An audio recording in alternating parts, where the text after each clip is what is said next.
भक्तध्यानं प्रवक्ष्यामि शृणु सर्वाङ्गसुन्दरी यत्कृतं देवदेवेन ध्यानं हनुमतः प्रियम् पञ्चवक्त्रं महाभीमं त्रिपञ्चनयनैर्युतं बाहुभिर्दशभिर्युक्तं सर्वकामार्थसिद्धिदम् पूर्वं तु वानरं वक्त्रं कोटिसूर्यसमप्रभं दंष्ट्राकरालवदनं भ्रुकुटीकुटिलेक्षणम् अस्यैव दक्षिणं वक्त्रं नारसिंहं महाद्भुतम् अत्युग्रतेजवपुषं भीषणं भयनाशनम् पश्चिमं गारुडं वक्त्रं वक्रतुण्डं महाबलं सर्वनागाप्रशमनं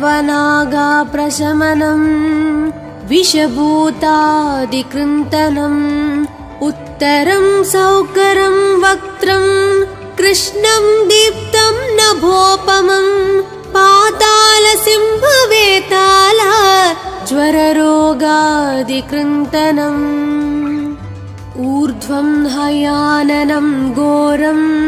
दानवान्तकरं परम् येन वक्त्रेण विप्रेन्द्र तारकख्यं महासुरम् जगानसरसं तत्स्यात् सर्वशास्त्रहरं परं ध्यात्वा पञ्चमुखं रुद्रं हनुमन्तं दयानिधिम् खड्गं त्रिशूलं खट्वाङ्गं पाशाङ्कुशपर्वतं मुष्टिं कौमदकीं वृक्षं धारयन्तं कमण्डलम् बिन्दिपालं ज्ञानमुद्रां दशाभिमुनिपुङ्गवम् एतानि युधजालानि धारयन्तं भजाम्यहम् प्रीतासनोपविष्टं तं सर्वाभरणभूषितं दिव्यमाल्याम्बरधरं दिव्यगन्धानुलेपनम् सर्वाश्चर्यमयं देवं हनुमद्विश्वतोमुखं पञ्चास्यम् अच्युतम् अनेक विचित्रवर्णावक्त्रं शशाङ्कशिखरं कपिराजवर्यं पीताम्बरादिमुखतैरूपशोभिताङ्गम् पिङ्गाक्षम् आद्यम् अनिशं मनसा स्मरामि मर्कतीशं महोत्साहं सर्वाश्रुहरं परं शत्रुसंहार मां रक्ष श्रीमन्नापडनुद्धर ॐ हरिमरकटमरकटमन्त्रमिदं परिलिख्यति लिख्यति वामतले यदि नश्यति नश्यति शत्रुकलां यदि मुञ्चति मुञ्चति वामलता इदं कवचं पठित्वात् महाकवच पठे नरः एकवारं जपे स्तोत्रं सर्वशत्रुनिवारणम् द्विवारं तु पठे नित्यं पुत्रपौत्राप्रवर्धनम् त्रिवारं च पठे नित्यं सर्वसमाप्तकरं शुभम् चतुर्वारं पठे नित्यं सर्वरोगनिवारणम् पञ्चवारं पठे नित्यं सर्वलोकवशङ्करम् षड्वारं च पठे नित्यं सर्वदेवावशङ्करम् सप्तवारं पठे नित्यं सर्वसौभाग्यदायकम् अष्टवारं पठे नित्यं मिष्टकामार्थसिद्धिदं नववारं पठे नित्यं राजभोगमवाप्युनात् दशवारं पठे नित्यं त्रैलोक्यज्ञानदर्शनं रुद्रावृत्तिं पठे नित्यं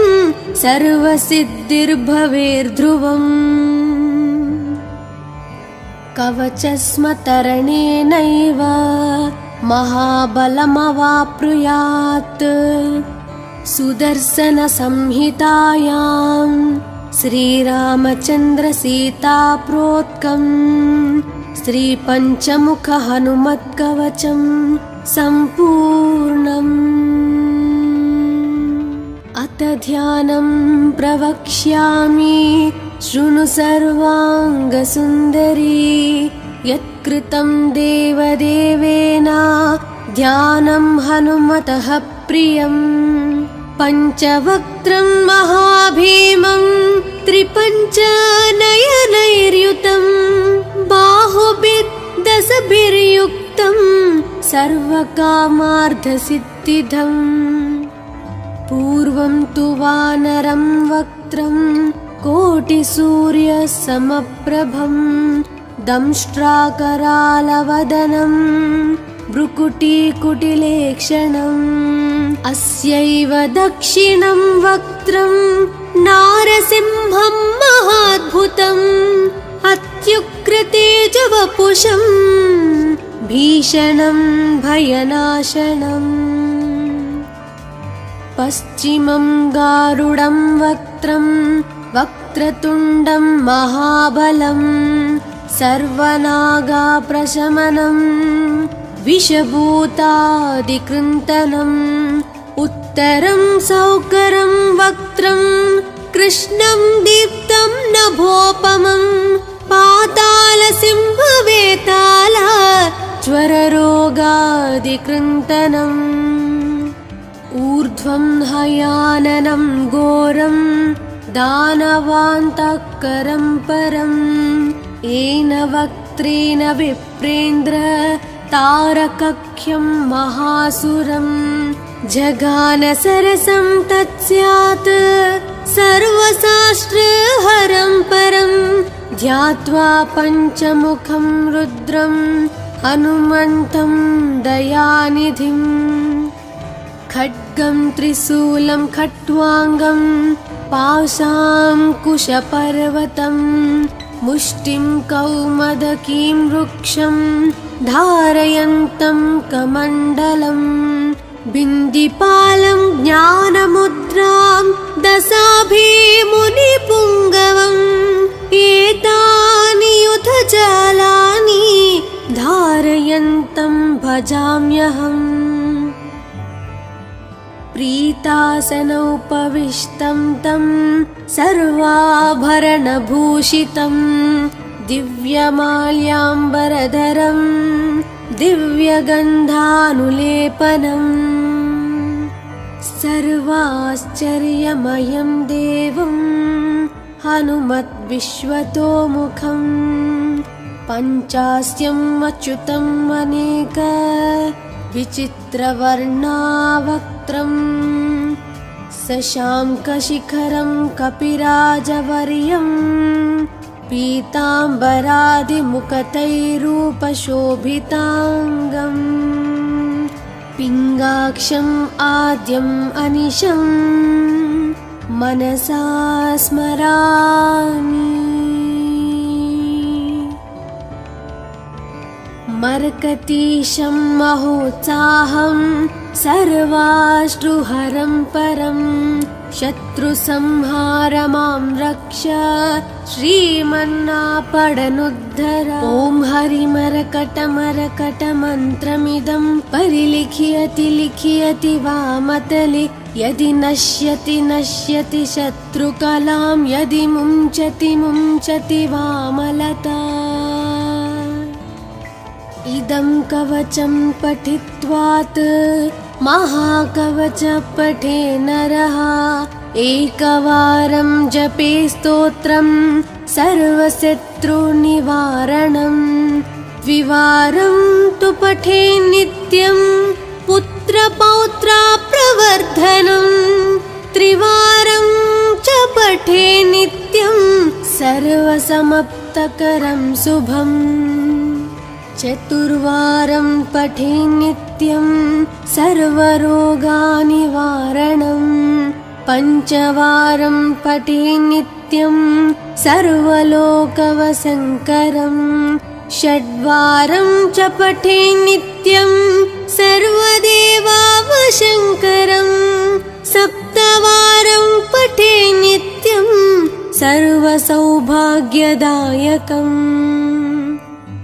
अष्टवारं पठे नित्यं मिष्टकामार्थसिद्धिदम् नववारं पठे नित्यं राजभोगमवाप्नुयात् दशवारं पठे नित्यं त्रैलोक्यज्ञानदर्शनम् रुद्रावृत्तिं पठे नित्यं सर्वसिद्धिर्भवेर्ध्रुवम् कवचस्मतरणेनैव महाबलमवाप्नुयात् सुदर्शनसंहितायां श्रीरामचन्द्रसीताप्रोक्तं श्रीपञ्चमुखहनुमत्कवचं सम्पूर्णम् अथ ध्यानं प्रवक्ष्यामि शृणु सर्वाङ्गसुन्दरी यत्कृतं देवदेवेन ध्यानं हनुमतः प्रियम् पञ्चवक्त्रं महाभीमं त्रिपञ्चनयनैर्युतं बाहुभिर्दशभिर्युक्तं सर्वकामार्थसिद्धिदम् पूर्वं तु वानरं वक्त्रं कोटिसूर्यसमप्रभं दंष्ट्राकरालवदनं भ्रुकुटीकुटिलेक्षणम् अस्यैव दक्षिणं वक्त्रं नारसिंहं महाद्भुतम् अत्युग्रतेजवपुषं भीषणं भयनाशनम् पश्चिमं गारुडं वक्त्रं वक्रतुण्डं महाबलं सर्वनागाप्रशमनं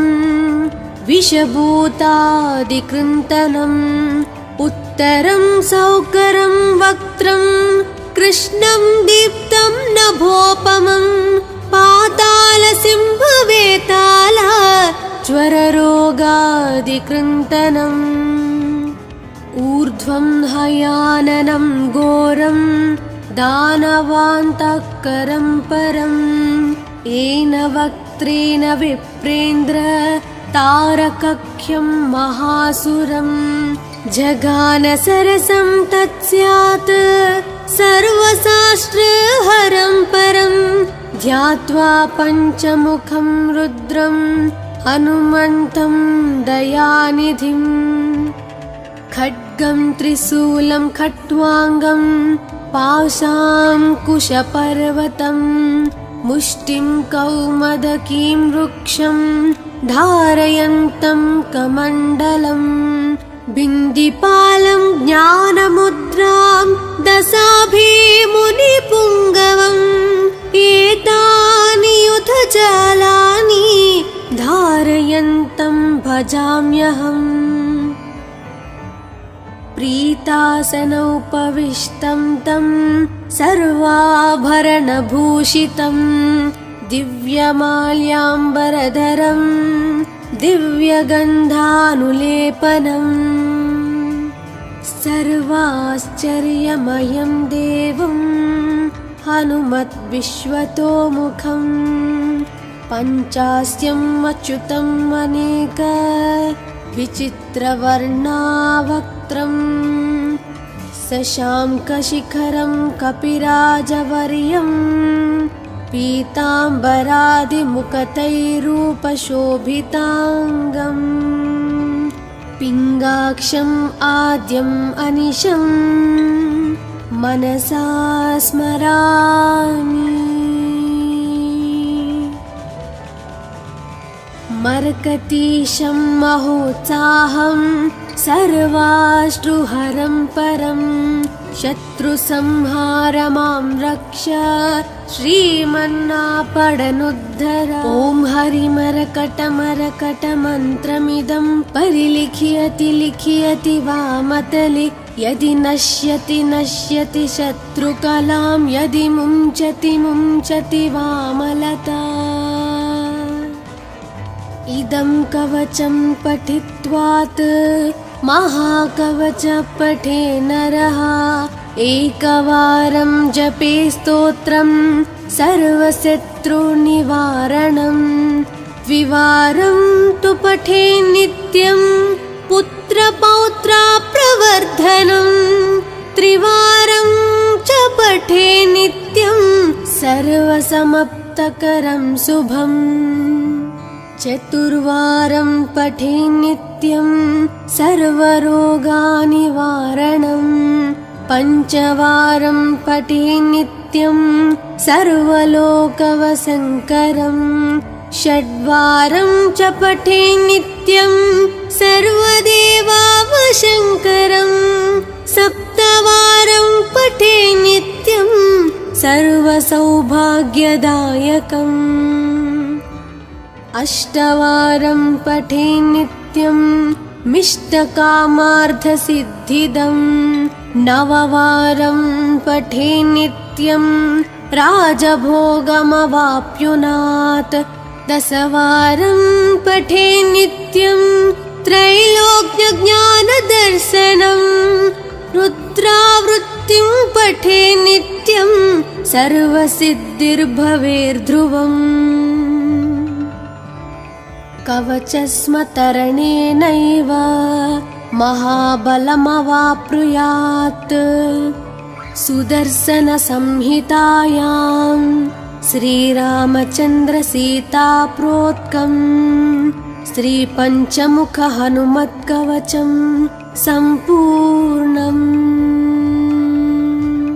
अथ ध्यानं प्रवक्ष्यामि शृणु सर्वाङ्गसुन्दरी यत्कृतं देवदेवेन ध्यानं हनुमतः प्रियं पञ्चवक्त्रं महाभीमं त्रिपञ्चनयनैर्युतं बाहुभिर्दशभिर्युक्तं सर्वकामार्थसिद्धिदम् पूर्वं तु वानरं वक्त्रं कोटिसूर्यसमप्रभं दंष्ट्राकरालवदनं भ्रुकुटीकुटिलेक्षणम् अस्यैव दक्षिणं वक्त्रं नारसिंहं महाद्भुतम् अत्युग्रतेजवपुषं भीषणं भयनाशनम् पश्चिमं गारुडं वक्त्रं वक्रतुण्डं महाबलं सर्वनागाप्रशमनं विषभूतादिकृन्तनम् उत्तरं सौकरं वक्त्रं कृष्णं दीप्तं नभोपमं पातालसिंहवेताल ज्वररोगादिकृन्तनम् ऊर्ध्वं हयाननं घोरं दानवान्तकरं परं येन वक्त्रेण विप्रेन्द्र तारकख्यं महासुरं जगानसरसं तत्स्यात् सर्वशास्त्रहरं परं ध्यात्वा पञ्चमुखं रुद्रं हनुमन्तं दयानिधिम् खड्गं त्रिशूलं खट्वाङ्गं पाशाङ्कुशपर्वतं मुष्टिं कौमदकीं वृक्षं धारयन्तं कमण्डलं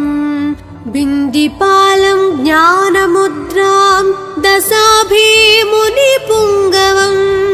एतानि युधजालानि धारयन्तं भजाम्यहम् प्रीतासनोपविष्टं तं सर्वाभरणभूषितं दिव्यमाल्याम्बरधरं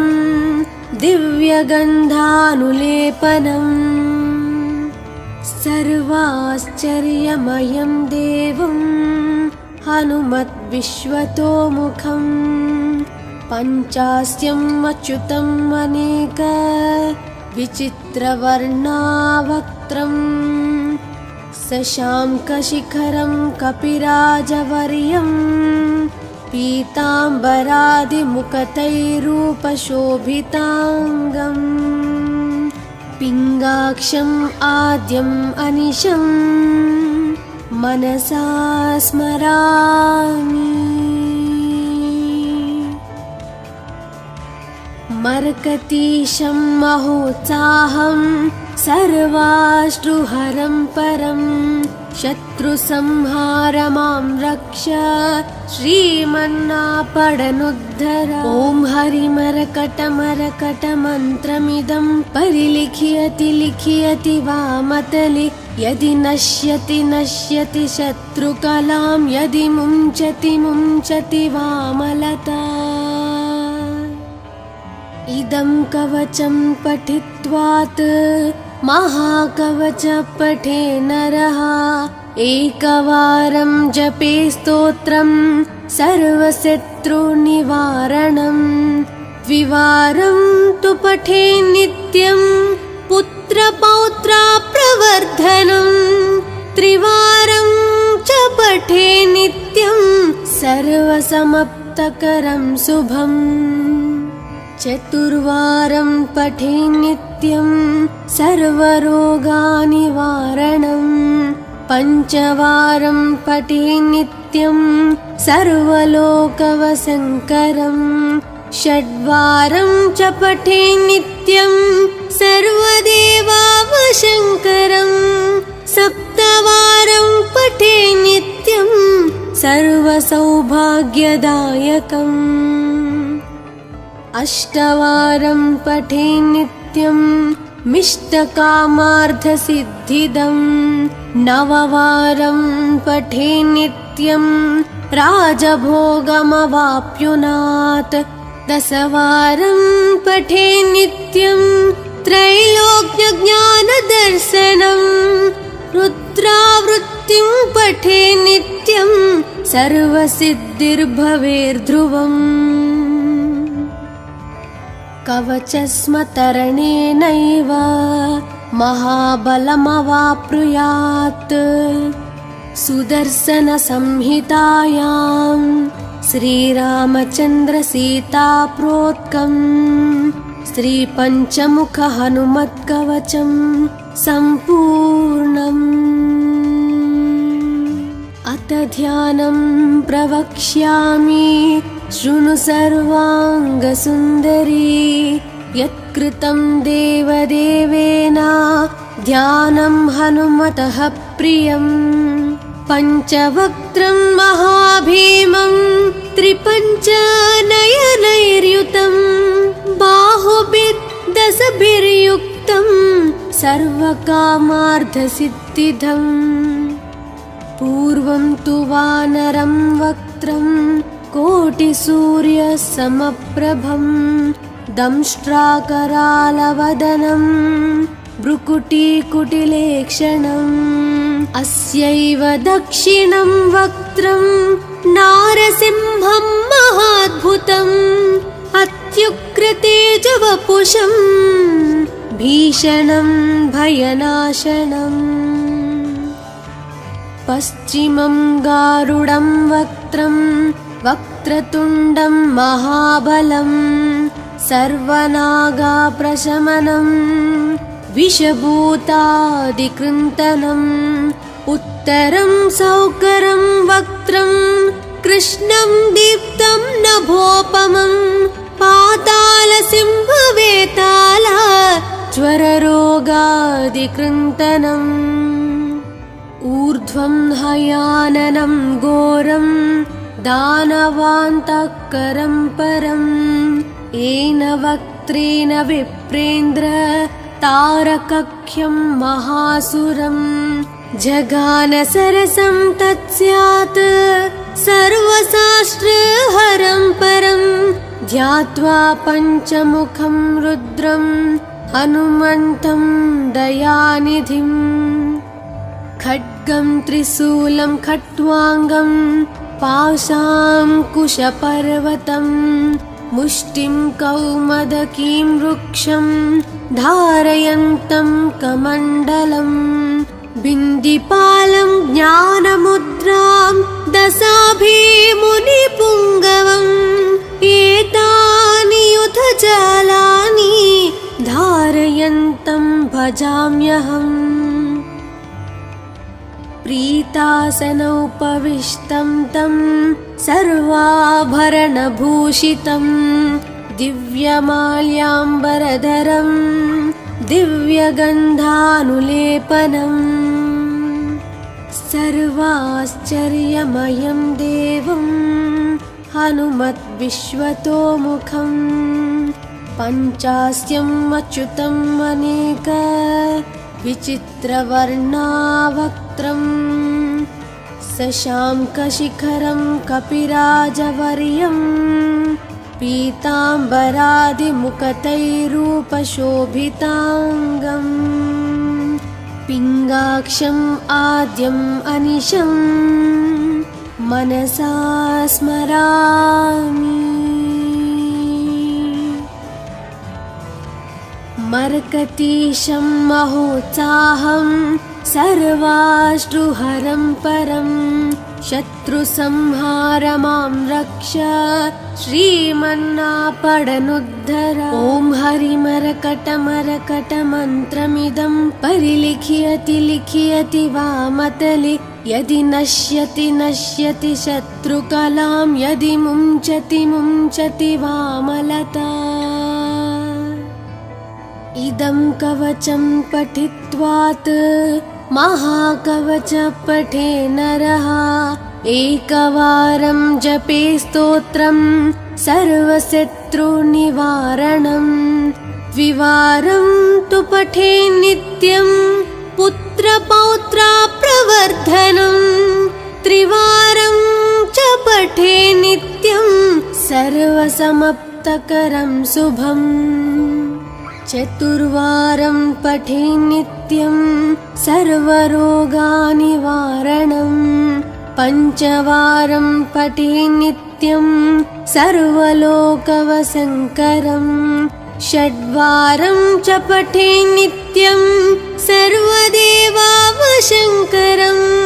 सप्तवारं पठे नित्यं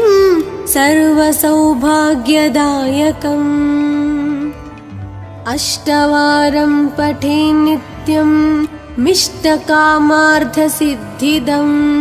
नववारं पठे नित्यं राजभोगमवाप्नुयात् दशवारं पठे नित्यं त्रैलोक्यज्ञानदर्शनं रुद्रावृत्तिं पठे नित्यं सर्वसिद्धिर्भवेर्ध्रुवम् कवचस्मतरणेनैव महाबलमवाप्नुयात् सुदर्शनसंहितायां श्रीरामचन्द्रसीताप्रोक्तं श्रीपञ्चमुखहनुमत्कवचं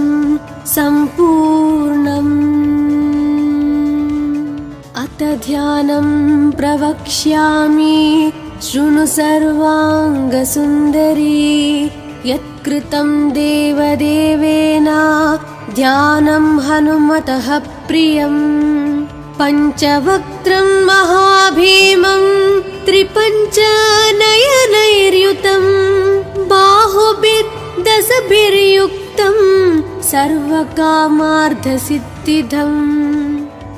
पूर्वं तु वानरं वक्त्रं कोटिसूर्यसमप्रभं दंष्ट्राकरालवदनं भ्रुकुटीकुटिलेक्षणम् अस्यैव दक्षिणं वक्त्रं नारसिंहं महाद्भुतम् अत्युग्रतेजवपुषं भीषणं भयनाशनम् पश्चिमं गारुडं वक्त्रं वक्रतुण्डं महाबलं सर्वनागाप्रशमनं विषभूतादिकृन्तनं उत्तरं सौकरं वक्त्रं कृष्णं दीप्तं नभोपमं पातालसिंहवेताल ज्वररोगादिकृन्तनम् ऊर्ध्वं हयाननं घोरं दानवान्तःकरं परम् येन वक्त्रेण विप्रेन्द्र तारकख्यं महासुरम् जगान सरसं तत्स्यात् सर्वशास्त्रहरं परं ध्यात्वा पञ्चमुखं रुद्रं हनुमन्तं दयानिधिम् खड्गं त्रिशूलं खट्वाङ्गं पाशाङ्कुशपर्वतं मुष्टिं कौमदकीं वृक्षं धारयन्तं कमण्डलं बिन्दिपालं ज्ञानमुद्रां दशाभिमुनिपुङ्गवम् एतानि युधजालानि धारयन्तं भजाम्यहम् प्रीतासनोपविष्टं तं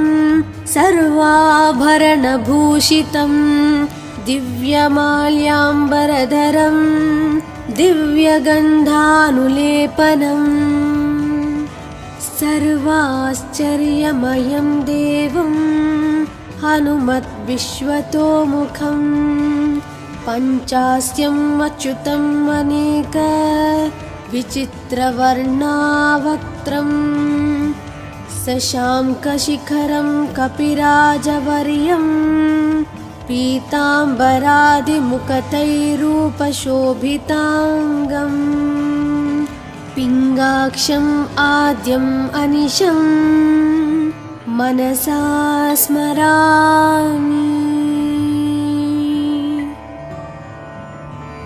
मर्कटीशं महोत्साहं सर्वाश्रुहरं परं शत्रुसंहार मां रक्ष श्रीमन्नापडनुद्धर ॐ हरिमरकटमरकटमन्त्रमिदं परिलिख्यति लिख्यति वामतले यदि नश्यति नश्यति शत्रुकलां यदि मुञ्चति मुञ्चति वामलता इदं कवचं पठित्वात् महाकवच पठे नरः एकवारं जपे स्तोत्रं सर्वशत्रुनिवारणं द्विवारं तु पठे नित्यं पुत्रपौत्राप्रवर्धनं त्रिवारं च पठे नित्यं सर्वसमाप्तकरं शुभम् चतुर्वारं पठे नित्यं सर्वरोगनिवारणं पञ्चवारं पठे नित्यं सर्वलोकवशङ्करं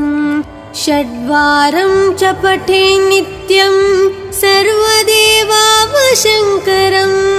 सप्तवारं पठे नित्यं सर्वसौभाग्यदायकम् अष्टवारं पठे नित्यं मिष्टकामार्थसिद्धिदं नववारं पठे नित्यं राजभोगमवाप्नुयात् दशवारं पठे नित्यं त्रैलोक्यज्ञानदर्शनं रुद्रावृत्तिं पठे नित्यं सर्वसिद्धिर्भवेर्ध्रुवम् कवचस्मतरणेनैव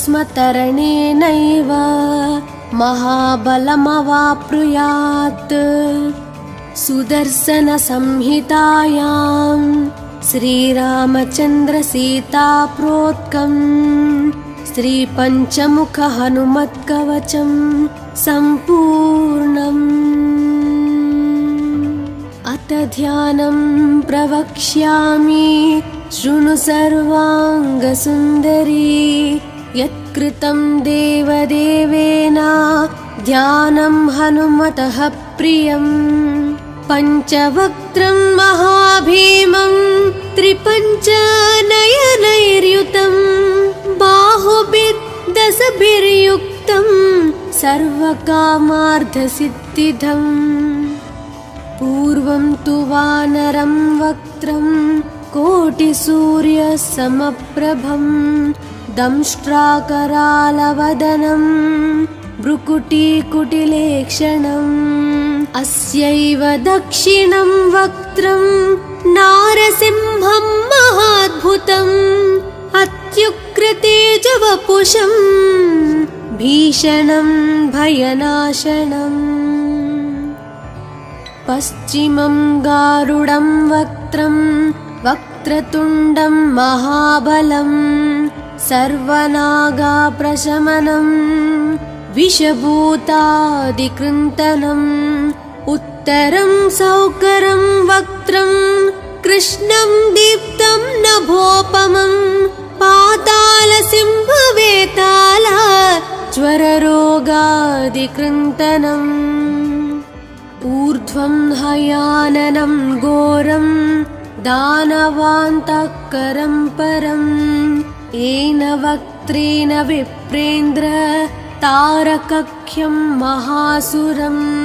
जगानसरसं तत्स्यात् सर्वशास्त्रहरं परं ध्यात्वा पञ्चमुखं रुद्रं हनुमन्तं दयानिधिम् खड्गं त्रिशूलं खट्वाङ्गं पाशाङ्कुशपर्वतं मुष्टिं कौमदकीं वृक्षं धारयन्तं कमण्डलं बिन्दिपालं ज्ञानमुद्रां दशाभिमुनिपुङ्गवम् एतानि युधजालानि धारयन्तं भजाम्यहम् प्रीतासनोपविष्टं तं सर्वाभरणभूषितं दिव्यमाल्याम्बरधरं दिव्यगन्धानुलेपनं सर्वाश्चर्यमयं देवं हनुमद्विश्वतोमुखं पञ्चास्यम् अच्युतम् अनेक विचित्रवर्णावक्त्रं शशाङ्कशिखरं कपिराजवर्यं पीताम्बरादिमुखतैरूपशोभिताङ्गम् पिङ्गाक्षम् आद्यम् अनिशं मनसा स्मरामि मर्कटीशं महोत्साहं सर्वाश्रुहरं परं शत्रुसंहारमां रक्ष श्रीमन्नापडनुद्धर ॐ हरिमरकटमरकटमन्त्रमिदं परिलिख्यति लिख्यति वामतले यदि नश्यति नश्यति शत्रुकलां यदि मुञ्चति मुञ्चति वामलता इदं कवचं पठित्वात् महाकवच पठे नरः एकवारं जपे स्तोत्रं सर्वशत्रुनिवारणं द्विवारं तु पठे नित्यं पुत्रपौत्राप्रवर्धनं त्रिवारं च पठे नित्यं सर्वसमाप्तकरं शुभम् चतुर्वारं पठे नित्यं सर्वरोगनिवारणं पञ्चवारं पठे नित्यं सर्वलोकवशङ्करं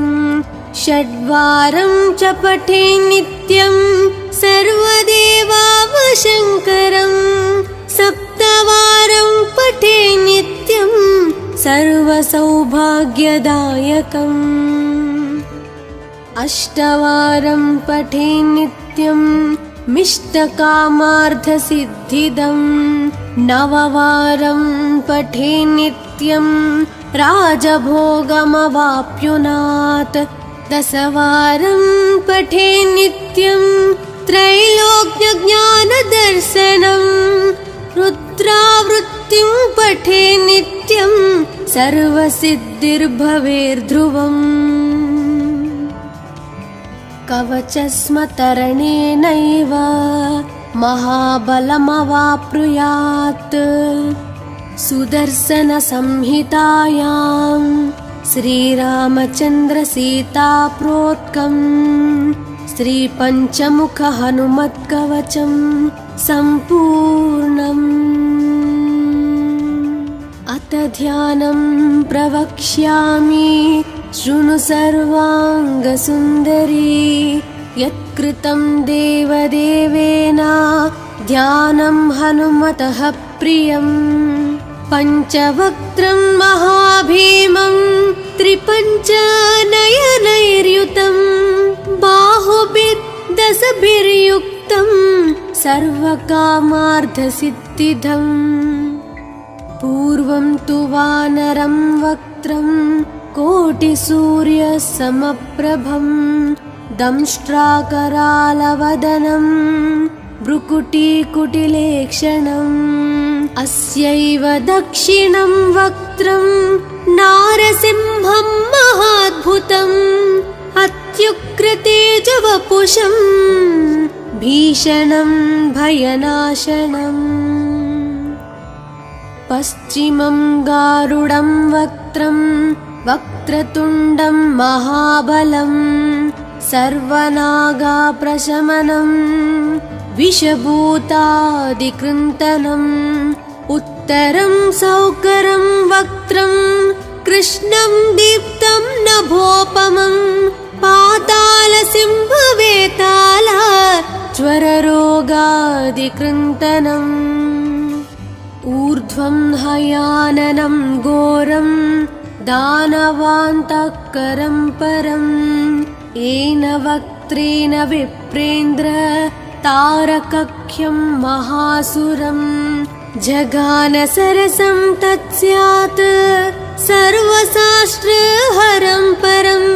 ध्यात्वा पञ्चमुखं रुद्रं हनुमन्तं दयानिधिम् खड्गं त्रिशूलं खट्वाङ्गं पाशाङ्कुशपर्वतं मुष्टिं कौमदकीं वृक्षं धारयन्तं कमण्डलम् बिन्दिपालं ज्ञानमुद्रां दशाभिमुनिपुङ्गवम्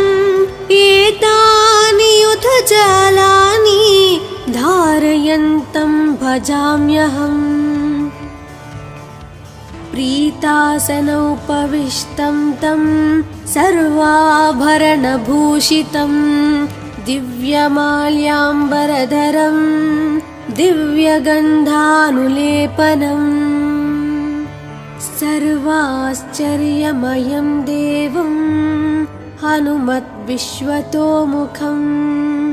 पञ्चास्यम् अच्युतम् अनेक विचित्रवर्णावक्त्रं शशाङ्कशिखरं कपिराजवर्यं पीताम्बरादिमुखतैरूपशोभिताङ्गम् पिङ्गाक्षम् आद्यम् अनिशं मनसा स्मरामि मर्कतीशं महोत्साहं सर्वाश्रुहरं परं शत्रुसंहार मां रक्ष श्रीमन्नापडनुद्धर ॐ हरिमरकटमरकटमन्त्रमिदं परिलिखियति लिखियति वामतले यदि नश्यति नश्यति शत्रुकलां यदि मुञ्चति मुञ्चति वामलता इदं कवचं पठित्वात् महाकवच पठे नरः एकवारं जपे स्तोत्रं सर्वशत्रुनिवारणं द्विवारं तु पठे नित्यं पुत्रपौत्राप्रवर्धनं त्रिवारं च पठे नित्यं सर्वसमाप्तकरं शुभम् चतुर्वारं पठे नित्यं सर्वरोगानिवारणम् पञ्चवारं पठे नित्यं सर्वलोकवशङ्करम् षड्वारं च पठे नित्यं सर्वदेवावशङ्करम् सप्तवारं पठे नित्यं सर्वसौभाग्यदायकम् अष्टवारं पठे नित्यं मिष्टकामार्थसिद्धिदम् नववारं पठे नित्यं राजभोगमवाप्नुयात् दशवारं पठे नित्यं त्रैलोक्यज्ञानदर्शनम् रुद्रावृत्तिं पठे नित्यं सर्वसिद्धिर्भवेर्ध्रुवम् कवचस्मतरणेनैव महाबलमवाप्नुयात् सुदर्शनसंहितायां श्रीरामचन्द्रसीताप्रोक्तं श्रीपञ्चमुखहनुमत्कवचं सम्पूर्णम् अथ ध्यानं प्रवक्ष्यामि शृणु सर्वाङ्गसुन्दरी यत्कृतं देवदेवेन ध्यानं हनुमतः प्रियम् पञ्चवक्त्रं महाभीमं त्रिपञ्चनयनैर्युतं बाहुभिर्दशभिर्युक्तं सर्वकामार्थसिद्धिदम् पूर्वं तु वानरं वक्त्रं कोटिसूर्यसमप्रभं दंष्ट्राकरालवदनं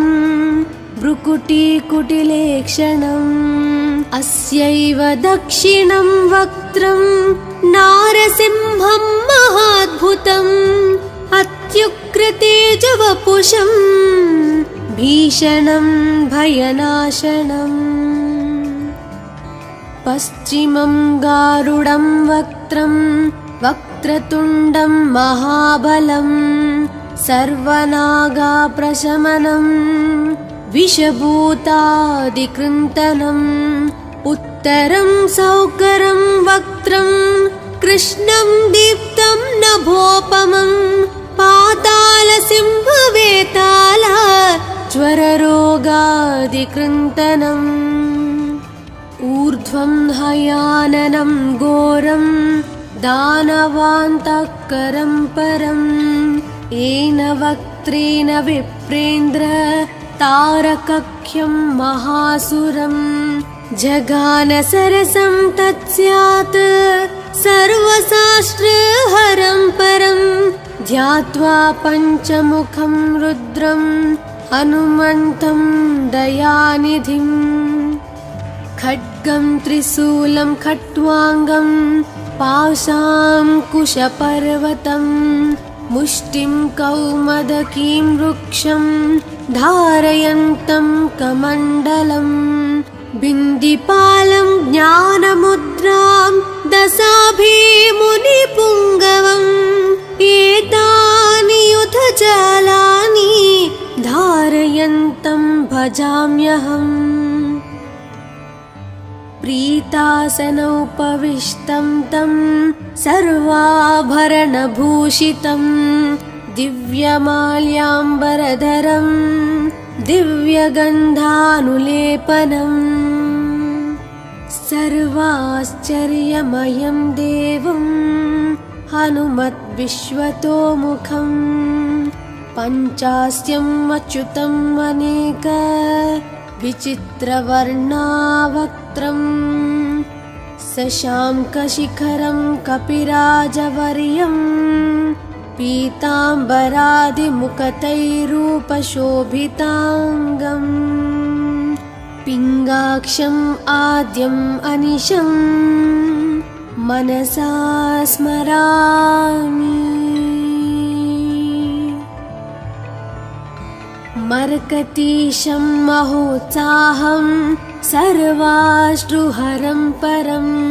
शत्रुसंहार मां रक्ष श्रीमन्नापडनुद्धर। ॐ हरिमरकटमरकटमन्त्रमिदं परिलिखयति लिखयति वामतले यदि नश्यति नश्यति शत्रुकलां यदि मुञ्चति मुञ्चति वामलता। इदं कवचं पठित्वात् महाकवच पठे नरः एकवारं जपे स्तोत्रं सर्वशत्रुनिवारणं द्विवारं तु पठे नित्यं पुत्रपौत्राप्रवर्धनं त्रिवारं च पठे नित्यं सर्वसमाप्तकरं शुभम् चतुर्वारं पठे नित्यं सर्वरोगनिवारणं पञ्चवारं पठे नित्यं सर्वलोकवशङ्करं षड्वारं च पठे नित्यं सर्वदेवावशङ्करं सप्तवारं पठे नित्यं सर्वसौभाग्यदायकम् अष्टवारं पठे नित्यं मिष्टकामार्थसिद्धिदं नववारं पठे नित्यं राजभोगमवाप्नुयात् दशवारं पठे नित्यं त्रैलोक्यज्ञानदर्शनं रुद्रावृत्तिं पठे नित्यं सर्वसिद्धिर्भवेर्ध्रुवम् कवचस्मतरणेनैव महाबलमवाप्नुयात् सुदर्शनसंहितायां श्रीरामचन्द्रसीताप्रोक्तं श्रीपञ्चमुखहनुमत्कवचं सम्पूर्णम्। अथ ध्यानं प्रवक्ष्यामि शृणु सर्वाङ्गसुन्दरी यत्कृतं देवदेवेन ध्यानं हनुमतः प्रियम् पञ्चवक्त्रं महाभीमं त्रिपञ्चनयनैर्युतं बाहुभिर्दशभिर्युक्तं सर्वकामार्थसिद्धिदम् पूर्वं तु वानरं वक्त्रं कोटिसूर्यसमप्रभं दंष्ट्राकरालवदनं भ्रुकुटीकुटिलेक्षणम् अस्यैव दक्षिणं वक्त्रं नारसिंहं महाद्भुतम् अत्युग्रतेजवपुषं भीषणं भयनाशनम् पश्चिमं गारुडं वक्त्रं वक्रतुण्डं महाबलं सर्वनागाप्रशमनं विषभूतादिकृन्तनम् उत्तरं सौकरं वक्त्रं कृष्णं दीप्तं नभोपमं पातालसिंहवेताल ज्वररोगादिकृन्तनम् ऊर्ध्वं हयाननं घोरं दानवान्तकरं परम् येन वक्त्रेण विप्रेन्द्र तारकख्यं महासुरं जगानसरसं तत्स्यात् सर्वशास्त्रहरं परं ध्यात्वा पञ्चमुखं रुद्रं हनुमन्तं दयानिधिम् खड्गं त्रिशूलं खट्वाङ्गं पाशाङ्कुशपर्वतं मुष्टिं कौमदकीं वृक्षं धारयन्तं कमण्डलं बिन्दिपालं ज्ञानमुद्रां दशाभिमुनिपुङ्गवम् एतानि युधजालानि धारयन्तं भजाम्यहम् प्रीतासनोपविष्टं तं